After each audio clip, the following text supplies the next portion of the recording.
Lilly mysteriously fell ill every time her mother-in-law, Margaret, prepared a meal. Over the years, her condition worsened, leading her to suspect foul play. Determined to uncover the truth, she searched Margaret's kitchen while the family was away. At first, she found nothing unusual, but just as she was about to leave, she made a shocking discovery. What she found was far worse than she had imagined. When she confronted her husband, Eric, about it, his reaction was not what she expected, solidifying her decision to file for divorce. But why was Lilly getting sick? What will she find in her parents-in-law's house? And how will Eric react? But before we start, smash the like button, subscribe, and turn on notifications so you don't miss our upcoming stories. Lilly sat on the couch, dreading the evening that was about to come. It was Tuesday, which meant they were going to have dinner at her husband's parents' house. It also meant that she would be coming home with horrible stomach aches and would probably have to work from home tomorrow. It was a weekly thing, eating at her parents-in-law's house, but each week she wanted nothing more than to cancel. You see, Lilly always got sick after eating the food her mother-in-law prepared, no matter what she cooked. And the strange thing was, it seemed to only affect Lilly. The first time she ate at her parents-in-law's house and got sick after, she thought it was just a stomach bug. But when the same thing happened the second, third, and fourth time, she knew there was something else going on. Eric, Lilly's husband, had been kind and understanding the first time it happened. But after weeks of Lilly getting sick after eating his mother's food, he began to get annoyed. He believed it was all in her head. One time, he even accused her of faking it because he believed Lilly never liked his mother in the first place. Lilly indeed never really liked Eric's mother, but that was only because Eric's mother never showed any real interest in her. Every time they ate at their house, she spent most of the night talking about herself, or she only asked Eric how things were going in his life. Lilly still tried to like Eric's mother. She sometimes asked her to get manicures or to go shopping together on the weekends because she actually really wanted to have a bond with her. And no matter how desperately she wanted it, she never canceled their weekly dinner. But the weekly dinners were beginning to take their toll not only on Lilly personally but also on her relationship and on her work. Lilly felt like things had to change or else her relationship wouldn't survive another month. She had to figure out why exactly she was getting sick each week. So she decided tonight was the night she would figure out what exactly it was that made her sick. She planned on helping Eric's mother with cooking, hopefully be able to keep a close eye on whatever she put in her food. Lilly knew how proud Eric's mother could be, so it had to happen casually. If Eric's mother were to get suspicious about Lilly's motive to help, she would never let her set foot in her kitchen. Once they arrived at Eric's parents' house, Lilly put on a fake smile and hugged her mother-in-law hello, but Margaret only reacted with a slight smile. After that, she turned to Eric and greeted him with the biggest and brightest smile of all. Lilly, who was used to being treated like this, turned her attention to Eric's father, Tom, who seemed to genuinely be happy to see her. He returned her hug with a kiss on the cheek and a reassuring smile as he looked into her eyes. After the somewhat awkward greeting, they all went inside and sat down at the dining table. Margaret immediately offered everyone something to drink and placed various snacks on the table. Lilly knew the snacks were always safe to eat, as it was just a little bowl of nuts and a platter of store-bought cheese. Normally, Margaret would disappear into the kitchen and Lilly would chat with Tom all night long. It was what she looked forward to the most about this night, but tonight had to be different. As soon as Margaret disappeared into the kitchen, Lilly excused herself. She walked over to the bathroom but changed course the moment she was out of sight. Lilly entered the kitchen unexpectedly, surprising Margaret, who seemed slightly irritated and hesitant about her presence. When Lilly offered to help, Margaret appeared nervous and insisted she didn't need assistance, urging Lilly to leave and join Eric and Tom instead. Lilly couldn't shake the feeling that something was off, suspecting that Margaret didn't want her in the kitchen for a reason. Lilly knew her plan had failed. If she were to push this one more time, Margaret would get really mad. She shrugged her shoulders and left the kitchen without saying a word. The rest of the evening went just as every other evening, and Lilly left for home with a terrible bellyache. It felt as if Lilly's abdomen were continuously stabbed with a knife, making it almost impossible to get up from the table and walk to the car.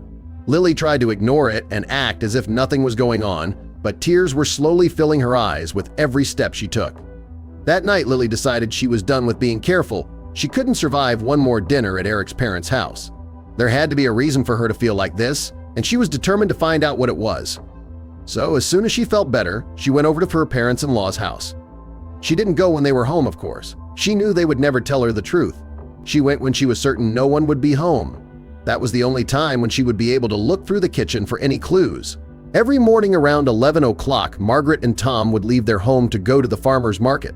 Lilly knew this because they talked about it every Tuesday. Lilly figured they would be at the farmer's market for about 2 hours, so she didn't have much time to look around. When she arrived at their house, she was relieved to see it was empty. She had taken Eric's house key off his keychain the day before without him knowing, so she could let herself in with ease. As soon as she set foot inside, she went to the kitchen. She searched through Margaret's spice drawer, the fridge, and inside every cabinet but couldn't find anything. Slowly losing hope, Lilly looked again, this time making sure she didn't miss a spot, but still, there was nothing that seemed out of the ordinary. Lilly was ready to give up when she suddenly noticed something strange. Lilly noticed a little handle dangling from the ceiling. It belonged to a pull-out staircase that would lead to the attic. By the looks of it, Lilly figured these stairs were used a lot. And there could only be one reason why someone would use their attic so often that the outside would wear out. She got on her tiptoes and reached up for the handle when she suddenly heard a car pulling up the driveway. Her heart sank as she tried to figure out what to do. She didn't have enough time to get away through the back door.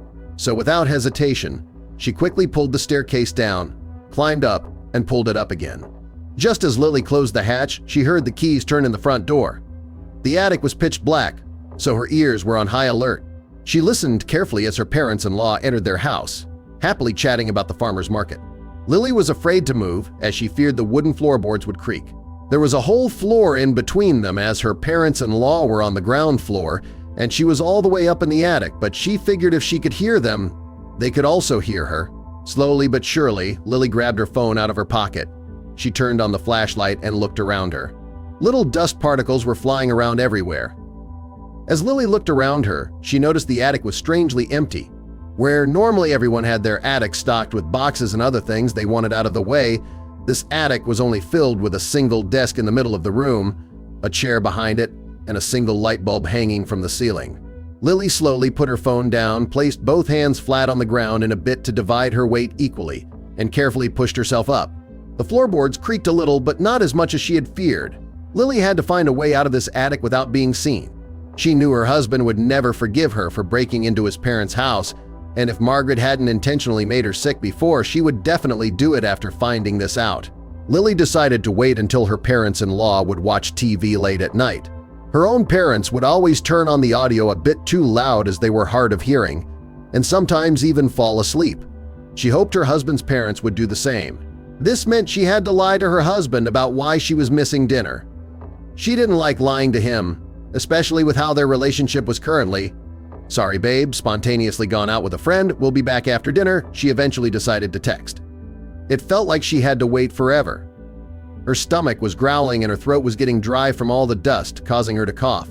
Only Lilly couldn't cough, so she had to hold it in, which made everything worse. She decided to take off her shoes and walk over to the desk on her socks. This way, the floorboards would hopefully creak less, and surprisingly, her plan worked.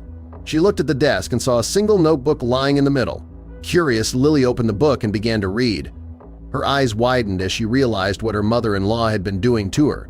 It was never an accident, she thought. She was getting her sick on purpose. Lilly had to get out of there and bring this book to her husband as soon as possible.